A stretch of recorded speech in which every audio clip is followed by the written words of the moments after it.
Welcome to our channel. Today we're going to walk you through how to delete message requests on the Messenger app for PC with the latest update.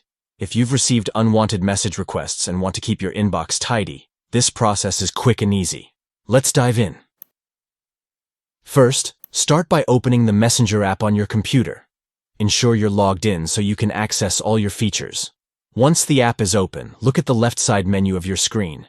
Here, you'll find a menu icon right under your profile photo. Click on that icon to open additional options. Next, you'll want to click on Requests. This section is where all your incoming message requests are stored. It's a good way to manage who can reach out to you without adding them as friends. Now, browse through the list and find the specific message request you want to reject. Once you've located it, click to open the message. This will allow you to see the content of the request and decide what to do next. After you've opened the message request, look for the Delete option.